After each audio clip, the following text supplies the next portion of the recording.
Hi everyone, Brian here from PNW Vintage Outdoors. Today I'm trying out a new camera and I want to see how this thing's going to work out. It's actually not a GoPro, but what it is it's just a standard handheld camcorder.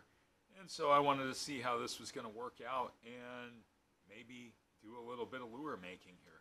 Make sure you stay tuned, and if you're new to the channel, don't forget to hit that like, leave a comment, and subscribe. Now let's go over here to the workbench and let's go ahead and put together one of my favorite lures, a spinner. We're over here at the workbench now, and there's a couple different tools that you need in order to effectively build a spinner. And one of those tools is that you need a way to twist the wire shaft. Now, as far as different types and styles that you can use, there's a whole bunch of different things you can do. I've known people to take a couple nails and they'll put them in a 2x4 and they'll just nail those in, and then they can twist their shaft around that and finish it off with a set of, let's say, needle nose pliers, or even a set of jeweler pliers that they have the right bend on the end of the tip of the plier itself or on the jaws where you can wrap the spinner shaft. But there's also specific tools for making wire spinner shafts, and one of those tools is the Twistech, and this is made by Paulsen Cascade Tackle here in Oregon. And this is a very handy little tool, and you can see that I have mine mounted onto a 2x4 here, or what's left of a scrap of a 2x4. I opted for pressure treated that way. If I took it out on the boat and it got wet, it wasn't going to rot, so I could actually clamp it down on the boat, and I could make my own spinners while I'm waiting. Either I'm fishing on anchor, or maybe somebody else is driving the boat, and I wanted to make a bunch of 3.5 spinners for Chinook salmon fishing.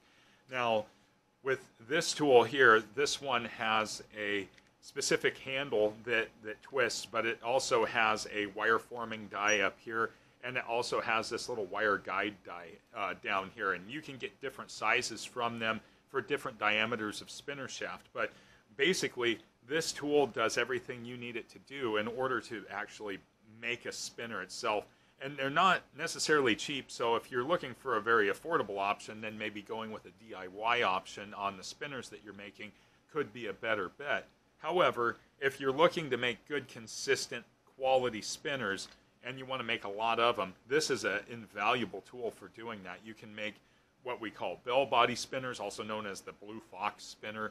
You can make torpedo body spinners. You can make trolling spinners such as the 3.5 spinner for trolling behind a Pro Troller, a 360 style flasher.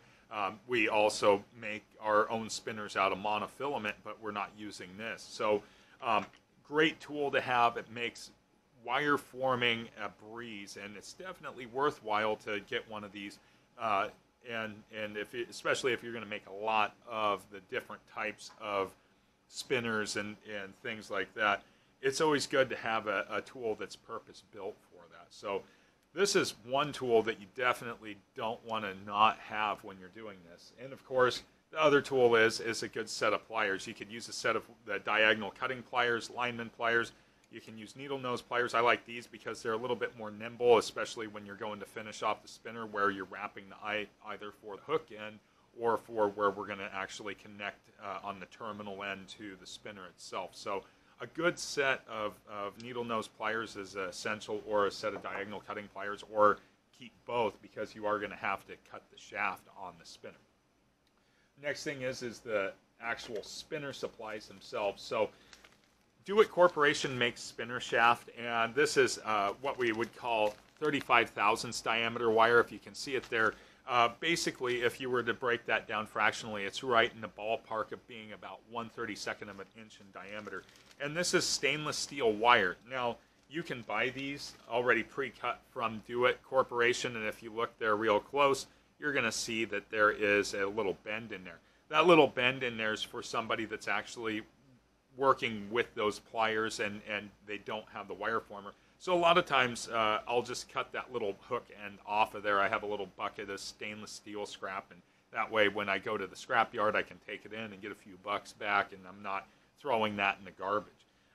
But this wire spinner shaft, you can also use welding wire in the 0.35 diameter as well, and you can go to your local welding supply store and you can get 36-inch lengths or 3-foot lengths of that wire. And I would suggest, if you were going to do that, I would suggest going with the alloy 308L. It's the most reasonably priced. It's the most general purpose. It's an authentic stainless steel wire, so it's not going to rust. You don't want to go with something like 309L or 309 LSI. Those are specifically formulated for different types of welding, so they have an increased cost. So 308L is totally fine. If you have a spool of MIG welding wire that's in the 035 diameter, which may be more common. Let's say you have that sitting around at some point in time, you picked it up in an estate sale, or maybe somebody in your family is a welder. As long as it's 308L, you should be okay. And if you're getting it for free, then it doesn't matter what alloy. I'm just giving you the best cost comparison for this. You want to avoid mild steel wires because they'll rust. They have no protective alloying in them. They don't have nickel and they don't have chromium. They don't have the things that make stainless steel stainless. So you want to be mindful of that. And even through all the forming with stainless steel, because it is an alloy, it's stainless all the way through. So by bending it, you're not removing any of those physical properties from the stainless aspect of this wire shaft. The other things that you need to get is you need to find a good supplier of spinner bodies. Now this one happens to be the torpedo style spinner. That's what we're going to build today. It's a deep diving, just a thumping blade spinner. They come in an assortment of sizes from single lot all the way up to 6, depending on the supplier you go through and the species of fish that you're targeting. But get yourself a good supply of spinner body components, and they're available at pretty much any tackle shop, or you can go to any one of the suppliers that are out there that sell spinner components. Now, blades, typically on casting spinners, we are going to be throwing what we call a French blade, which is this elongated blade, and I believe, if I remember the history correctly, the French blade namesake comes from the fact that MEPS really developed this, and MEPS being a French spinner company, they brought this to the forefront. However, you can throw willow blades, you can throw Indiana blades, Cascade blades, there's all kinds of different types of blades. You can cast a Colorado blade, and you'll see that oftentimes on different types of spinners for freshwater predatory fish such as pike or muskie. But if we're targeting anadromous fish species such as salmon and steelhead or trout, a French blade just rides better in the water, especially when we're working with any kind of current. It puts out a really good thump.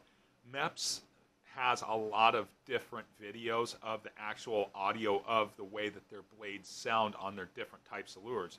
Everything from the Black Fury spinner for muskie, the bucktail, to the Flying C, to the XD. Any one of those MEPS spinners is going to give you an idea of what these different types of blades sound like. And a French blade, it really puts off a pretty powerful thump. So if you're fishing in cloudier water, let's say water temperature's up, but it's cloudy, something that's audible to the fish that's going to get it angry, get that aggression strike going. A French blade is very effective, and it's something that a lot of Pacific Northwest anglers have been using for a long time. Now, there's also other components that you're going to need in building spinners, and that's going to be your blade clevis itself, that little teeny tiny part right there. Now, when you buy your blade clevises, you want to make sure that you get the appropriate size clevis for the blade that you're going. You'll see that they have size 4 and size 5. This happens to be a size 5 blade. So this is actually going to be a pretty healthy size spinner. It's going to be something that you would throw for Chinook salmon or coho salmon. We can throw it for steelhead. Steelhead will eat it when the time's right, when the water temperature's right, when the water clarity's right, and everything else. But the selecting the right type of clevis, and these are stainless steel clevises, is important. And you're going to want the stainless steel clevises, especially for the wire form shaft. I don't care what kind of spinner it is. Go with the stainless steel on the clevis itself, because there again, you want to retain those stainless steel properties of that actual spinner that's going to be in the water. And the last thing is that we want to get some beads. These little teeny tiny craft beads I find work extremely well, and that's to basically build out a bearing for the spinner itself. So when we're building out that bearing for the spinner itself, we want to make sure that it's going to ride well and it's going to spin the way that we want to spin. And when we put that on that physical spinner itself, we're going to check to make sure that we have the right spin and all of that. We can't really test it in the water too effectively, but if we take one of our spinners down to the river and we drop it in and we run it through and it's spinning and it's thumping correctly and it looks like it's riding in the water right, we've done well. And so through my experimenting of playing with plastic beads and metal beads and everything else, because I've played with all of it. That's the beauty of making your own lures. The small metallic beads, whether they be brass, nickel, copper, any type of small metallic bead, you can pick them up at the hardware store, or not the hardware store, but the craft store or the tackle shop. Get those small little metallic beads. They ride well, they self-lubricate, they're not going to hang up or anything else. So those are the basic components that you need in order to make spinners. So let's go ahead and get this spinner jig set up. Let's pop one out. Okay, so what I'm going to do here is I'm going to go ahead and twist up a spinner shaft using the Twistech here. So you notice that I have a beam clamp here holding this down. You want to make sure that this is twisted in tight because we're going to be applying quite a bit of torque and force when we're going to actually make our spinner eye for the terminal connection and for the hook connection itself. We're also going to be applying a lot of torque when we go to actually form the wire. Even though this is a small diameter, you still want to make sure this is secure. That way it doesn't slide around. So the first things first here, we're going to go ahead and we're going to cut that little hook end off. And I'm just going to cut it off over the top of the bench here. And I'll clean that up later. Okay? So first things first, we have a little mark here. And this mark is to delineate 5/8 or 1/2 inch. And what I like to do on that mark, and I drew it on the wood, doesn't make a difference, is I'm going to go ahead and make a visual note that right about where I'm going to place my thumb is about how far I want to insert into this little groove that's on this little bent part on the wire former. So I'm just going to go ahead and put this in place. Now this kind of rides at an angle here because it's going to wrap all the way around. So it's locked in between these two pegs, and you're going to see when I twist around that it offsets it automatically. Okay, so I've twisted all the way around, if you can see that, and I've started the form of the eye. So this could be my terminal connection eye or whatever else. Now I'm going to go ahead and put it over here into the actual twisting jig. And on the other side of this jig, and it's really hard to show on video in super good detail, but there's a little groove that wire tail is going to actually go into. So I'm going to push forward. You can see there, even though I have this clamped down really tight, it still wants to move. I'm going to go ahead and give this a few cranks. And what it's doing, you'll hear that pop. What it does is in that little groove, it holds that wire tail in place, and it actually wraps around the shaft where we want it. Now, before I go too far, we obviously don't want to have a spinner shaft that's going to be running off center. So I'm going to just go ahead and straighten that up just a little bit with my pliers. This is why having a set of needle nose pliers is very important. We're just going to go ahead and kind of straighten that up just a little bit. That way when we run our spinner, it's going to run true in the water. So we straighten that up a little bit, and we're ready to start assembling our spinner. So the first part of assembling our spinner is to actually take our blade and our clevis and put those two together. You'll see that we just run that blade through the eye into that clevis. The next thing we're going to do is because this is going to be our terminal connection, is to put our spinner blade with the dished, the convex side towards that. So we're going to go ahead and slide the spinner shaft through the two holes on the clevis itself. So we put that there, okay? Even though we have a wire tail up here, the water force is going to actually pull it down towards the bearing bead that we're going to put on next. So we're going to take this bearing bead, we're going to slide that on the shaft itself. So we slide that bearing bead down onto the shaft. The next thing we do is we put our torpedo body on here. Okay, so we're going to slide that torpedo body, and we're going to put the shorter, heavier end up towards the physical blade itself. The elongated end is going to go down towards where we're going to make the terminal connection for where we would place the hook. Now, you can twist the hook into the form if you want to, but I always use open eye Siwash hooks. I don't ever really use treble hooks on these types of spinners just because they hang up on the bottom too much. But basically, what we're going to do is we're going to leave ourselves just a little bit of a gap. That way we have enough space for that spinner blade to free spin through the water. So I'm going to go ahead and just slide that down just a tiny bit. That way we have some space there. And then I'm going to go ahead and I'm going to pop this guy into the wire former, right about where I think I'm going to need to go. We're going to go ahead and twist this eye back around here, just like that.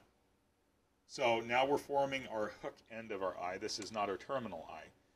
We're going to go ahead, pop that little J hook into the eye, just like we did before. And we're going to give it a couple twists. 1, 2. We don't need a whole bunch because this should be more than sufficient to hold that. So the next thing, so we'll have a little bit of play in that. Now if we wanted to, we could take up a little bit more of that slack, but I noticed that having just a little bit of play in that spinner like that has worked out well for me. You may want to go a lot tighter on it. It's up to you. We're going to go down here. We're going to clip that eye. So we're going to clip the tail end of that.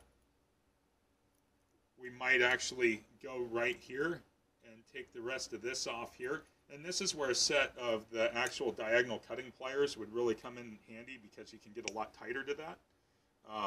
But if I can get that to clip off there just right, there we go. We clipped it off a little bit more.